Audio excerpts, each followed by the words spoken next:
Santiago po e përfundonte të njëjtën enigmë në të njëjtën kohë, 4-15 pas dite dhe për të tretën ditë radhazi, duke paraqitur një kerubin me bërylin e majtë të mbështetur në tavolinë dhe mjekrën e mbështetur në dorën e të njëjtit krah. Ishte një kerubin i bukur dhe shumë ngjyrësh që shikonte lart si ëndërrimtar. Enigmës i mungonin ende 2 pjesë që kishin humbur prej kush e di sa kohësh. Por, dreqi ta marrë. A është e mundur që kjo është hera e tretë që e bëj këtë enigmë dhe ende mungojnë 2 pjesë, tha me zë të lartë djali me origjinë nga Amerika e Jugut. Williami ishte ulur pranë tij dhe, duke e parë, pavarësisht humorit të tij të keq, buzëqeshi dhe citoi një aforizëm që e kishte lexuar një ditë në Twitter: nuk ka gjë të tillë si një përshtatje perfekte, vetëm vullneti për të zbutur me njëri tjetrin në mënyrë që të përshtaten së bashku. Kjo është ajo që kuptoj unë për dashurinë.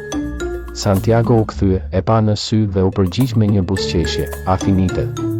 Takim rastësisht dhe ndjesi si në shtëpi, të dy ishin në dhomën e televizorit dhe 2 metra larg tyre ishte Miriami ulur në karrocën e saj me rrota, e pozicionuar para një dritareje të madhe.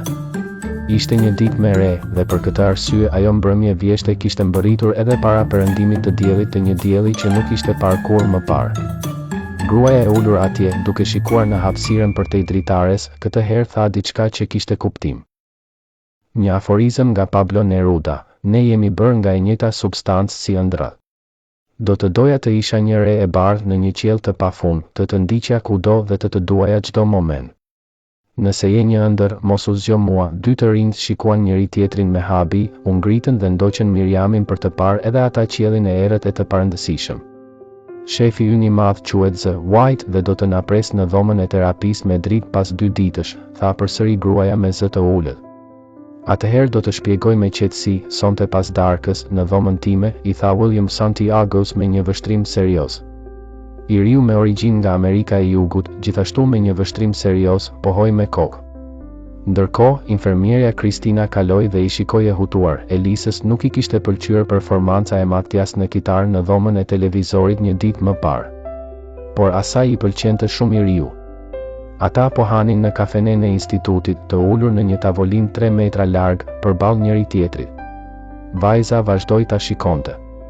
Pure perimesh, biftek me pure patatesh dhe mus frutash, sa e trishtueshme, mendoi Mattia, e cila sapo kishte mbaruar darkën dhe po e shikonte me egërsi Elisën, pa e kuptuar fare se po e përpinte me sy. Djali vuante gjithashtu nga çrregullimi disociativ, por vajza nuk e dinte. Je aq i pashëm sa je një idiot, mendoi ajo, ndërsa shpreha e saj ndryshoi nga dashurore në armiqësore. Dhe kështu Elisa u ngrit dhe vendosi të shkonte në dhomën e saj. Ndërsa po kalonte korridorin, kaloi pranë Williamit duke shtyr karrocën me rrota me Miriamin në të. Miriami ishte në delirant si zakonisht dhe Elisa tundi kokën me trishtim ndërsa kaloi pranë saj, pa u denjuar as ta shikonte Williamin sepse ai e neveriste. Kur e pa për herë të parë të veshur me geta, me sa duket deri në gjuhë, Elisa, je e rëndësishme për ne, Elisa, je e rëndësishme për ne. Elisa, duke dëgjuar këto fjalë që dilnin nga goja e Miriamit, u ndal pa pritur dhe u kthye me një vështrim të habitur drejt 2 djemve. Atje ishte gruaja ulur në karrocë me rrota, përballë saj, çuditërisht jo duke e parë drejt në sy dhe duke i buzëqeshur. Djali po buzëqeshte gjithashtu dhe në atë moment, ndjenja e neverisë që Elisa kishte ndjerë ndaj tij dukej se u zhduk. Në fakt, ai papritmas ju duk shumë i sjellshëm, me ato syze jeshile në hundën e tij si shqiponjë dhe shiritin e gjelbër në flokët e tij me gjatësi mesatare. Po, Elisa, e kuptove saktësisht atë që tha Miriami. Je e rëndësishme për ne, tha Williami, duke buzëqeshur ende. Ai vazhdoi, duke u afruar rreth 1 metër pranë saj dhe duke folur me zë të ulët. Pas 2 ditësh, në orën 3:15 të mëngjesit, i gjithë stafi i këtij instituti do të flejë plotësisht dhe nëse dëshironi, jeni të ftuar në dhomën e terapisë me drill. Atje do të kuptoni gjithçka. Natën e mirë, Elisa e dashur. Djali u kthye te Miriami dhe e shtyu karrocën me rrota në korridor. Elisa u pushtua nga një ndjenjë e bukur lumturie të shkurtër, por intensive dhe u drejtua për në dhomën e saj, e bindur se do të flinte paqësisht atë natë. Mos më pyet pse, sepse dielli nuk po shkëlqen sot dhe gjithçka duket më e errët. Drita mungon, por unë mund ta shoh qartë imazhin tënd. Është gdhendur këtu brenda shpirtit tim dhe rrotullohet si një vorbull midis mendimeve të mia, duke u çliruar lehtë. si flokë dëbore të heshtura që nuk bjen kur në gjumë. Më falni. A mund të hyj brenda? Matia ishte shtrirë në shtratin e dhomës së tij dhe dikush e ndërpreu ndërsa po këndonte me zë të ulët një këngë që kishte shkruar para se të pranohej. Duke mbajtur pëllëmbët nën qaf, ai shikoi drejt derës. Personi që hyri ishte, sipas mendimit të tij dhe të shumë njerëzve, një person shumë i çuditshëm. Jo se kishte pak njerëz të çuditshëm në atë institucion, por burri përpara tij, i cili kaloi pragun duke buzëqeshur, ishte vërtet i çuditshëm, me atë shiritin e gjelbër në flok, por sidomos me çorapet deri në gjuhë në këmbë. Po më shqetëson? Pyeti Williami. Jo, më thuaj. U përgjigj Matia në mënyrë të rreme me një buzëqeshje të sforcuar. Erdha këtu për t'ju thënë se jeni të ftuar në takimin pasnesër në mbrëmje, në dhomën e terapisë me Dri.